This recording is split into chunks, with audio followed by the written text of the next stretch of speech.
Hey Grande Live! This is your weekly Newsish Roundup, brought to you by Northwest Furniture and Mattress, Grand Ronde Hospital, Anything to Digital, EONI, Valley Realty, Les Schwab Tires, and Country Financial. Can you play the piano? I can't, that's apparent by the intro, but Joyce Hoke can, very well actually, and now her and her husband are opening up shop for their piano teaching, tuning, sales, and more, right down off the main Island City Strip, and you should check it out. A big part of the Hoke's lives is pianos. Joyce is a piano teacher. For years now, she's been teaching kids and adults alike the wonder of playing. My name is Joyce Hoke, and I've been involved with piano since I was in the second grade. That's when I started playing on my own. What brought me to Joyful Sounds was that was the name that I picked for my business before we became a more expanded business, because the Bible says, make a joyful noise unto the Lord, and I didn't really like the word noise, so Joyful Sounds sounded better, and it does also make sounds to me, that it's not noise. And I've been teaching piano since my son was little, and he's 29 now, so for quite a while, not always full-time, but within the last about 14 years, pretty much full-time. Definitely tell through her interview that she gets a lot of creative satisfaction through playing the piano. What I love about piano is being able to express myself. I love to be able to just use different kinds of chording structures, different kinds of dynamics when I'm playing, and just trying things a little bit different all the time and kind of trying to be creative with it. And just there's something about the sound of a piano that is just soothing to me and relaxing, and I understand it. I understand a lot of the theory of it, and so I feel like I can maybe kind of pass that on to somebody else. Lloyd, her husband, on the other hand, doesn't play. Instead, he tunes pianos. But after many years of driving all over Eastern Oregon to tune, he's ready to settle down in Grande and make a business with a hard brick-and-mortar store. But he wants it to be more than just pianos, he said. Real passionate about the idea of, yes, we have the pianos, but the artwork, the reconditioning and the repurposing of furniture, in such a way that where if an individual, whether they had a piano or not, but had a room where you just were comfortable and you were comfortable with entertaining, and maybe you're drinking tea or wine or something, and you have just this unique styles of art all around you, and you're just enjoying that. So when you come in here, kind of sort of recreating that atmosphere so that you felt like this could be your room, and the art and the different kinds of products that are in here is something you would be comfortable having in your environment. Lloyd's vision for the store is for it to be a comfortable place where you can buy everything to make your home tasteful and comfortable as an old-time piano parlor. Lloyd is actually a pretty handy furniture repurpose guy. When I stepped into the Joyful Sounds store, I was blown away by the creativity and vision behind some of his repurposing ventures. Old pianos, old desks, old tables, old lamps, pretty much anything old he can get his hands on, he takes from old and makes to new. Sometimes he takes apart an entire piano and makes it into a bunch of things. Piano lamps, piano desks, piano bookshelves. It's really pretty cool. Now, the deeper aspect of these two businesses is that they both see God as affirming what they're doing. Joyce feels that music is a God-given gift she has, and that it's her calling to teach others the wonder of what playing the piano can be. Lloyd is a carpenter, like Jesus was, and he actually sees the process of repurposing and refurbishing to be a parallel to the gospel he believes in. The reconditioning or the repurposing of a piano and or other types of furniture is the fact that something that might otherwise be considered gone or dead has been brought back to life and has a whole new life ahead of it. And personally, that sort of hits home because, as we're on our journey in life, and my journey with God and with, sometimes we go through ups and downs and we feel like we're down and out and we're done. But yet we can realize that we can be repurposed, we can be brought back. I mean, there's a whole new set of journeys ahead of us. The Joyful Sound Store and More has a grand opening this weekend, Friday and Saturday, and there's going to be fun, merriments, and special deals for people who attend. Also, if you're interested in hosting your art in their store, contact Lloyd or Joyce at this number. And be sure to stay tuned to Grande Live. We're going to do a little bit more on the Joyful Sounds studio in the future, so keep your eyes peeled. This title story was brought to you by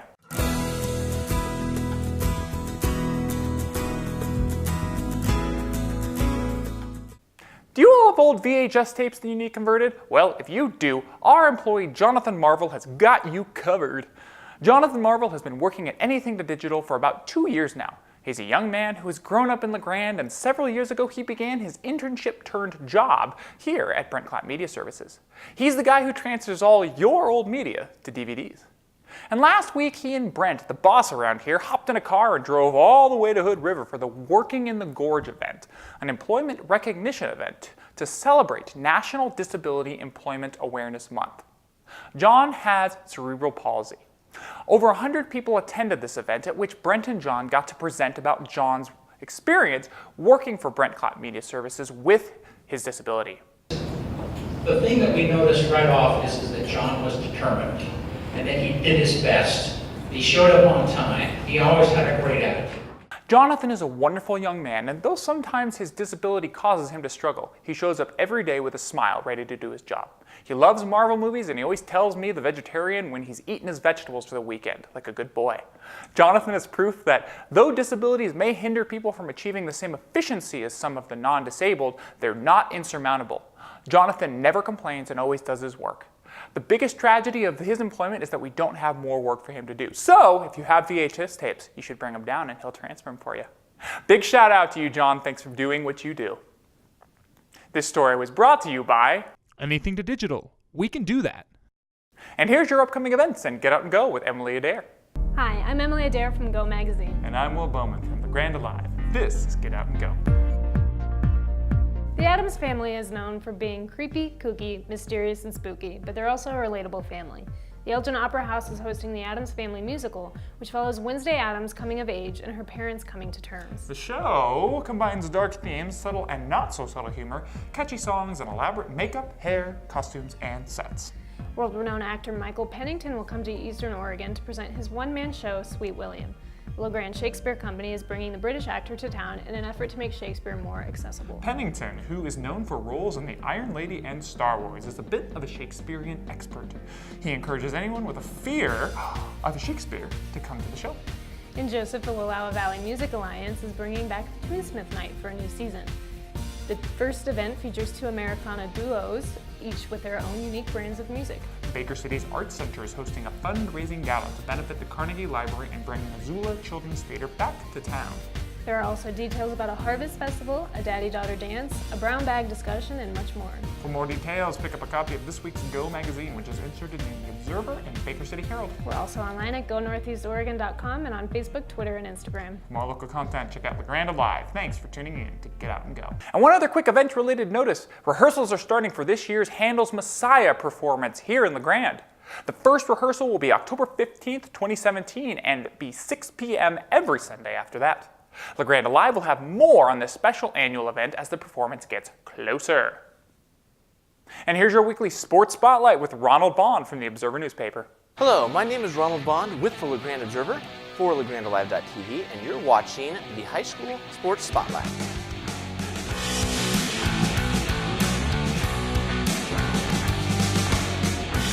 We begin on the gridiron, where the LeGrand football team opened Greater Oregon League action by thumping Baker 39-6 in a game that wasn't close. The Tigers led this game 30-0 at halftime. They did so behind a strong effort from backup quarterback Parker Robinson, who threw for 190 yards and 3 touchdowns in the win. Also on the gridiron over the weekend, Wallowa buried Pine Eagle, running for over 400 yards as a team in its win. Cove thumped Joseph 80-36, running for over 500 yards, and Elgin beat down Union. A soccer pitch, the LeGrand girls moved one step closer to another GOL title, beating Baker 3-0 behind a hat trick from Elena Carson. The girls all followed Tuesday with a 1-0 victory over a tough Riverside squad in which the Tigers scored the game-winning goal, also from Elena Carson, with less than 5 minutes to play in the game. And the LeGrand boys buried Baker on Saturday, also in GOL play, 7-2. Also on Tuesday, Enterprise eked out a 5-set win over Wapatai League rival Imbler, and Union beat Elgin. And last over the weekend, the Union boys and girls both won the Tiger Invitational. The individual winners were Alex Graffunder for Union, and on the girls' side was Enterprise's freshman Kyla Hook. Big weekend ahead on the gridiron. A couple of highlights are going to be LeGrand hosting Mackay in its second Greater Oregon League game Friday night. But the game with the most implications is Friday night in Wallowa as the Cougars host Cove with the Old Oregon League title hanging in the balance. And on the soccer pitch, the LeGrand girls look to lock up their 7th consecutive Greater Oregon League title if they can beat Mackay. And the boys, conversely, need a win over Mackay later Saturday to stay in the GOL title hunt. And one final note, Saturday afternoon, the Union volleyball team hosts Grant Union, and the Bobcats have a chance to potentially tie for the Wapatai League title if they can upset the Prospectors. That's all the time we have for today. Be sure to tune into The Observer online and pick up a copy every Monday, Wednesday, and Friday. Follow me on Twitter at LGOBon and check out LeGrandAlive.tv for everything Will, Brent, and the crew have going on. And here's your Around the Mountain in 90 seconds, your EOU Sports with Ian and Chris. I'm Chris Duarte. And I'm Ian Dexter. Welcome to Around the Mountain in about 90 seconds. The EOU football team had a big win on Saturday in front of the homecoming crowd, defeating Montana State Northern 41-12. The Mounties are 2-0 at home this year as they had 6 rushing touchdowns by 5 different runners. Kai Quinn had one of those, as well as 250 yards passing and 83 on the ground, which included his 70-yard touchdown run in the first quarter to give EOU a 14-0 lead. The Mountaineers stay home this week for rivalry weekend as they host number 7 ranked Southern Oregon for Military Appreciation Game on Saturday at 6 p.m.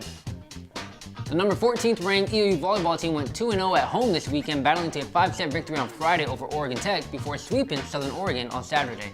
Senior Amanda Miller posted a career-high 24 kills on Friday and was awarded CCC Attacker of the Week. She also came within just 2 kills of breaking the program kills record. So close. Oh, come on, man. And will look to do it this weekend as EOU visits Warner Pacific and Multnomah. Men's soccer suffered 2 defeats this past weekend to SOU and OIT. Against the Raiders, the Mounties fell 1-0, and the following day, the Hustlin' Owls won 3-1 over the Mountaineers. In that game, Jesus Trejo netted the lone goal for EOU in the 80th minute.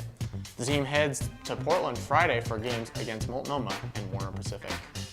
Women's soccer was voted CCC Team of the Week for the 2nd time this season after going 2-0 against SOU and OIT. Taylor Boyer was voted Offensive Player of the Week, while keeper Sydney Contrell was named Defender of the Week. The squad has won 6 in a row and remains undefeated in conference. They will head to Portland this weekend to face Warner Pacific. EOU Cross Country gets back in action this Saturday at the Lewis Clark State Invitational in Lewiston, Idaho. Additionally, the EOU men's basketball team has its alumni basketball game on Friday at 7 p.m. and a home scrimmage against Treasure Valley Community College on Saturday at 1. The EOU softball team will also be hosting scrimmages all day on Saturday against Walla Walla Community College at 11:45, Blue Mountain CC at 3:15, and Treasure Valley CC at 5 p.m. Last but not least, a huge thank you to everyone who came out to the MAA Golf Scramble and all the homecoming events this past weekend. It means a lot for EOU Athletics to have your support, and a special shout out to all the Hall of Famers inducted over the past weekend. Well, that's a wrap for this episode. Tune in next week for another, give or take, of 90 seconds around the mountain. For more information, visit us at eousports.com. That's your weekly Newsish Roundup. This roundup was brought to you by Grande Hospital, Anything 2 Digital, Northwest Furniture and Mattress, EONI, Valley Realty, Country Financial, and Les Schwab Tire Center. Please like and share the video and tune into LeGrandAlive.tv for more local content. I'm Will Bowman.